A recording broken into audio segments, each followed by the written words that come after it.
And nobody knows for sure how they were made. The craftsmanship that it would take to make a bronze Roman dodecahedron would have been very challenging for a metal artisan to make at the time. The destruction of ancient warships remains one of history's most baffling mysteries. What caused these powerful vessels, once symbols of might, to meet their untimely and catastrophic end? The sinking in 1945 is still considered one of the greatest tragedies in U.S. naval history. The USS Indianapolis's remains were just recently discovered some 72 years after its loss, and they were discovered. Mysterious Roman object, dodecahedron. The Roman dodecahedron is one of history's greatest mysteries. Over 130 strange 12-sided objects have been found across Europe, but their true purpose remains a puzzle. In 2023, a discovery in Norton Disney, a village in Lincolnshire, England, added to the mystery. A group of amateur archaeologists unearthed a remarkably well-preserved dodecahedron, even after 1,700 years underground. This particular object stood out for its size and condition, with no damage, offering experts a rare glimpse into this enigma of the ancient world. The dodecahedron is made of copper alloy, about the size of a grapefruit, and has 12 flat sides with circular cutouts and studs on each corner. While these objects have been found across Europe, they have never appeared in Italy, the heart of the Roman Empire. They were first discovered in 1739, and since then, more have been unearthed in countries like France, Germany, and the United Kingdom. Despite this, no records explain what these objects were for. This has led to dozens of theories, but no conclusive answers. Some believe these dodecahedrons were used for measuring distances or estimating the size of distant objects, possibly for surveying purposes. This idea fits with the object's shape, but no evidence supports this theory. No markings or features suggest they were ever used in such a way. Another popular theory is that they were used as knitting devices. The idea is that threads could be looped around the protrusions to make gloves or other items. While this is an interesting thought, it must fully explain why the dodecahedrons were made of bronze, a material too expensive for something as simple as a knitting tool. Plus, there's no historical reference to knitting with such tools until much later, in the 16th century. Other experts suggest the dodecahedrons may have been part of a toy or decoration. But again, these ideas need to explain the level of craftsmanship involved in their creation. The complexity of making these objects indicates they were meant for something other than everyday use. Some have even speculated that the dodecahedrons had a religious or magical purpose. Ancient Roman society was full of superstitions, and these objects could have been used in rituals or for divination. However, since records from the time don't mention them, it's possible that their use was kept secret, especially after the Roman Empire adopted Christianity and began to outlaw pagan practices. The latest discovery in Norton Disney adds to the intrigue. The object, now on display in the Lincoln Museum, is beautifully crafted and in excellent condition. This rare find may hold the key to unlocking the mystery of the dodecahedron.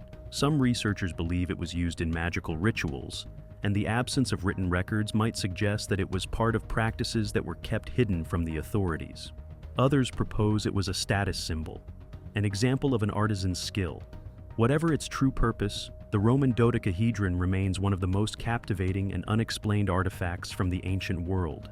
Even after centuries of speculation, its purpose continues to elude us, adding to the mystery and wonder of the Roman Empire. If stories of ancient naval warfare and lost warships intrigue you, make sure to like this video and subscribe to our channel for the more amazing content. Mighty Roman naval warfare. The Roman Navy, one of the most powerful military forces of the ancient world, was key to the empire's dominance over the Mediterranean Sea. Roman naval warfare greatly supported land campaigns, transported troops, and blocked enemy ports. But it wasn't just about military might. Rome's naval power also kept the Mediterranean free of pirates, who were a constant threat. However, the seas were unpredictable, and naval operations were limited to the calmer months, from April to November. Roman warships were designed for speed and strength, with ships like the trireme and quinquereme becoming famous in battle.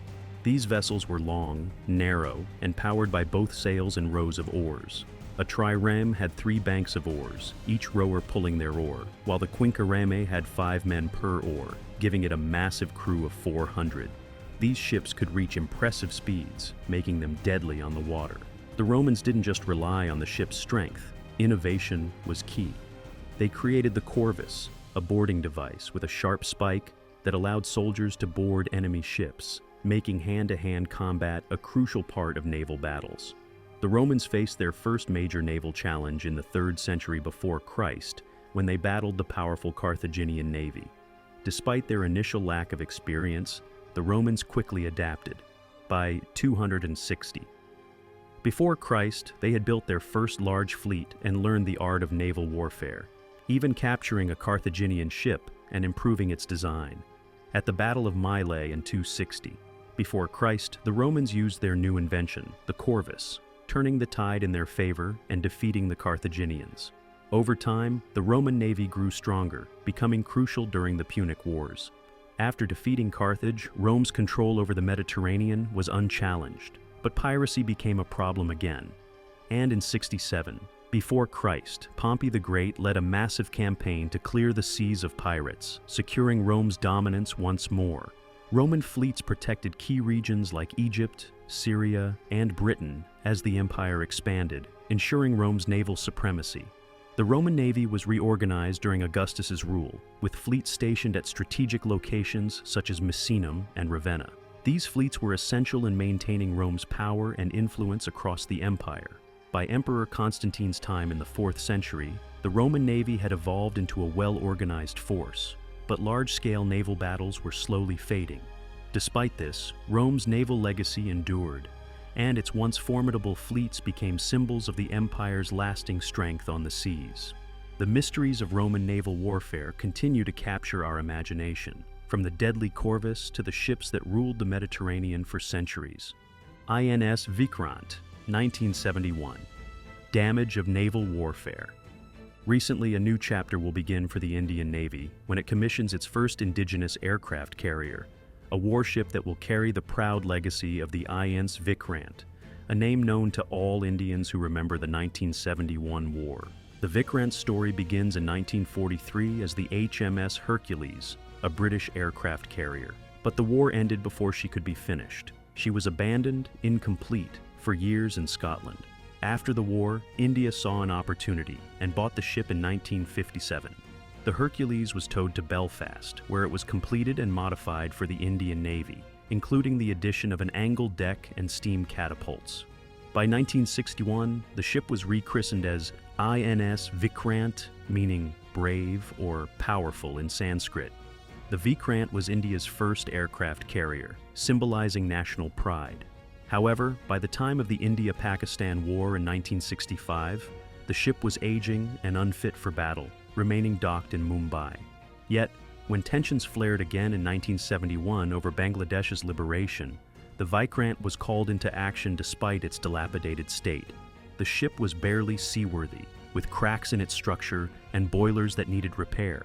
Still, Indian naval officers, including Captain Gulab Hiranandani, insisted that the Vikrant must sail. It was not just a ship, but a symbol of India's naval strength.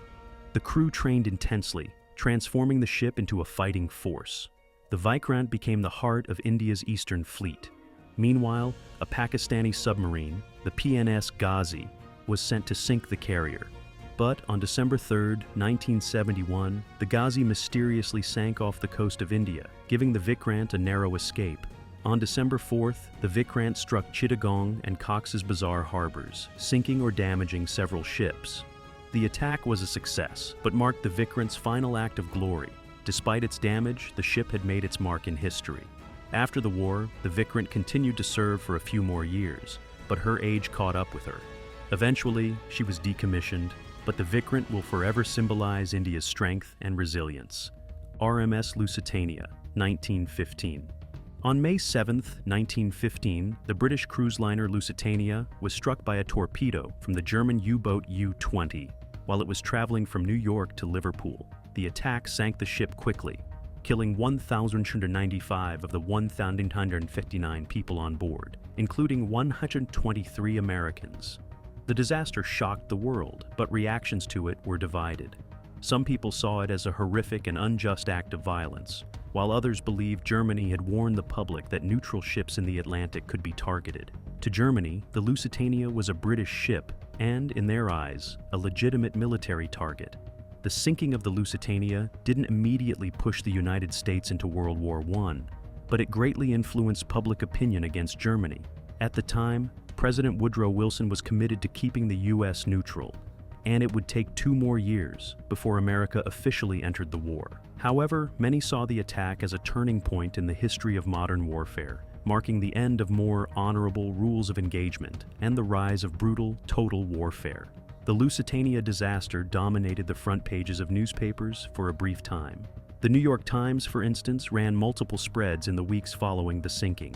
One of the most notable was on May 16, 1915, titled, "Prominent Americans Who Lost Their Lives on the SS Lusitania." Another, on May 30th, featured a heart-wrenching series of photographs showing the burial of the victims in Queenstown, Ireland. These images portrayed not only the grief and sorrow of the event, but also acts of bravery and resilience. The newspaper's rotogravure section, which was more of a weekly roundup than a breaking news service, also featured stories of soldiers fighting on the Russian front, scenes of wartime hardship, and European leaders grappling with the chaos of war. Interestingly, while the Lusitania tragedy was a major news event, it was quickly overshadowed by new developments in the war.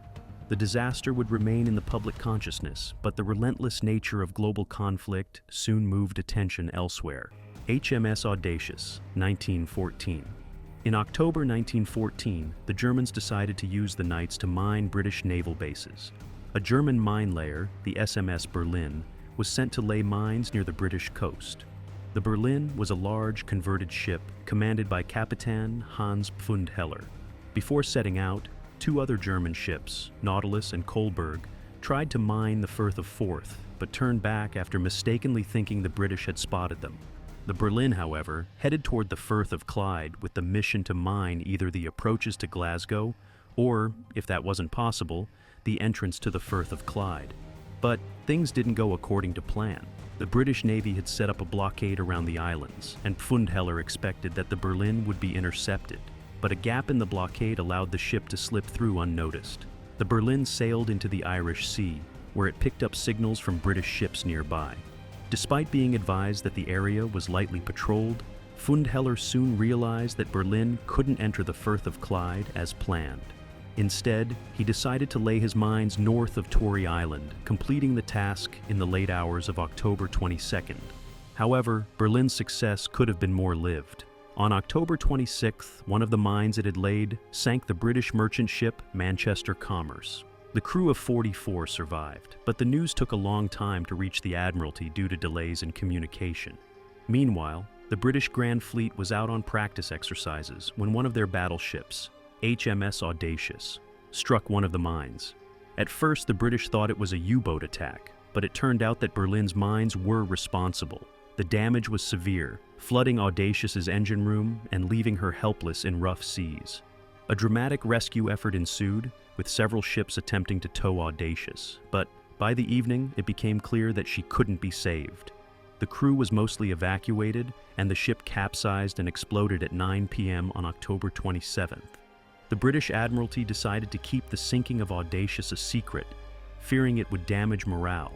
The news did eventually leak out, as American passengers on the Olympic ship saw Audacious in distress and heard her explode. The sinking was officially kept quiet for weeks, and it wasn't until after the war that the British publicly acknowledged the loss. The Audacious remains the first British battleship sunk during World War I. HMHS Britannic, 1916. On November 13, 1915, the British ship Britannic was turned into a hospital ship to help with casualties from World War I. The ship underwent significant changes to fit her new role.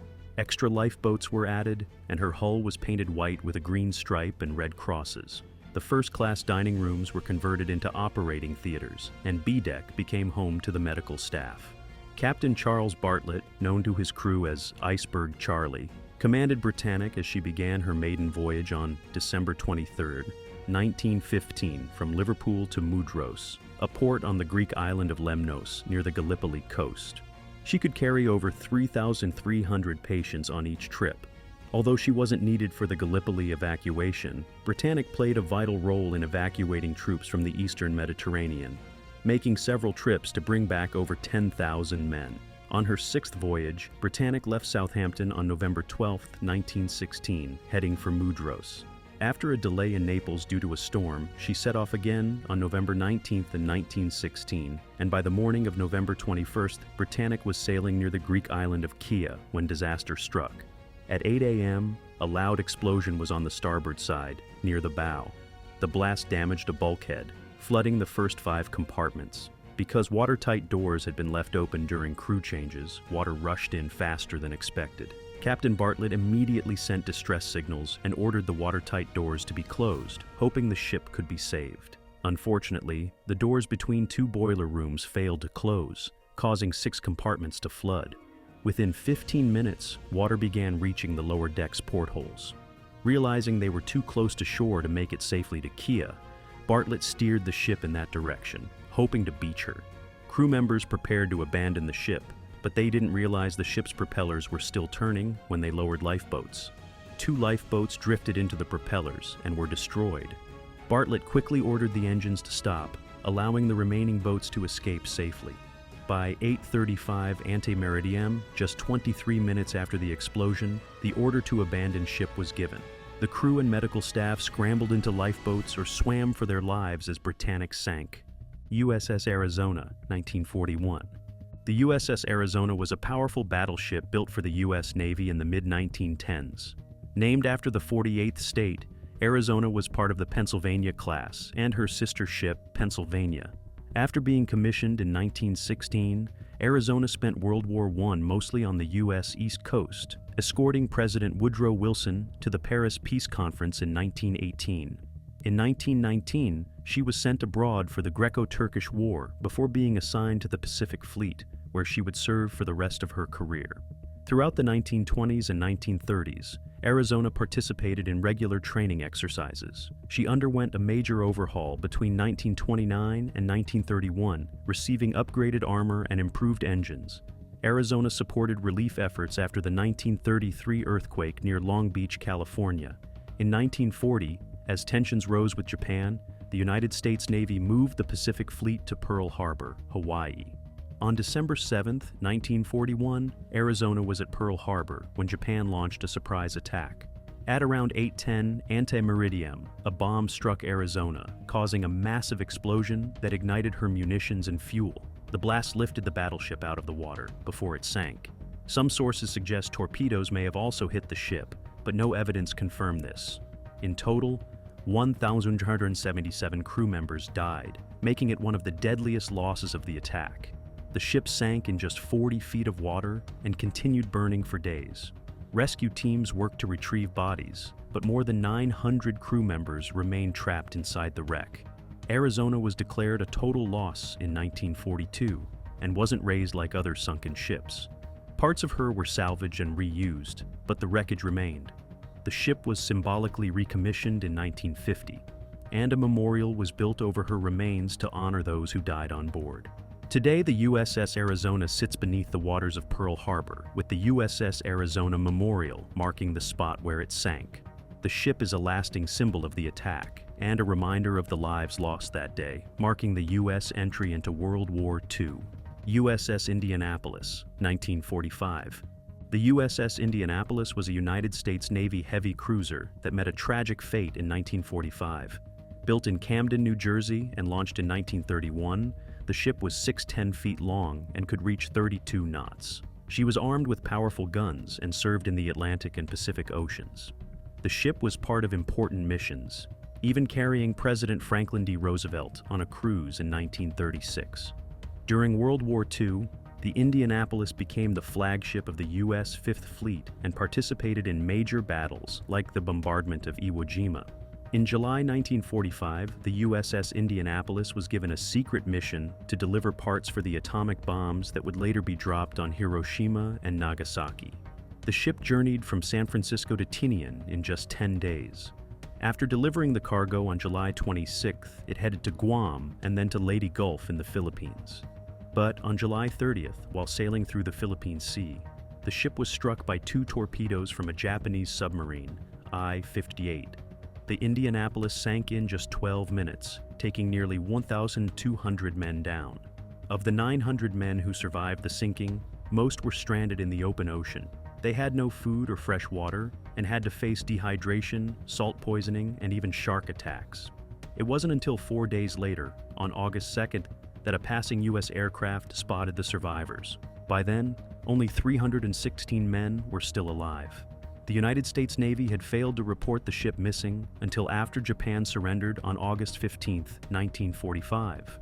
The captain of the Indianapolis, Charles B. McVay III, survived but was later court-martialed for not steering the ship in a zigzag pattern to avoid submarines.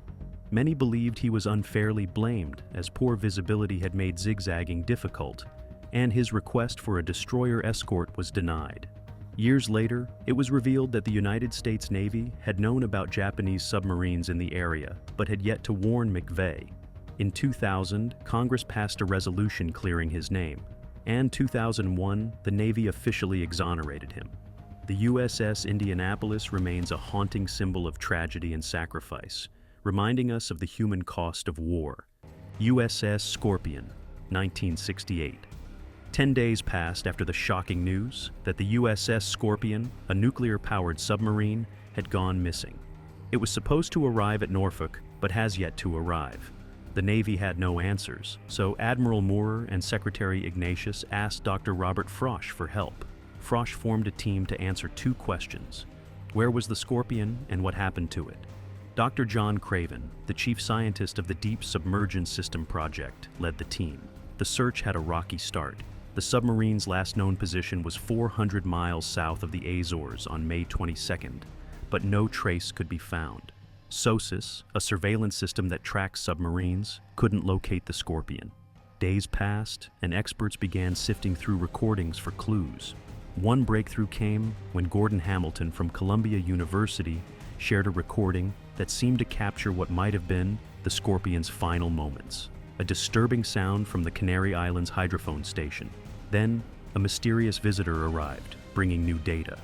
Craven analyzed the information, and with some help from Navy researchers, the location was pinpointed. They found that on May 22nd, an explosion likely caused the Scorpion to implode.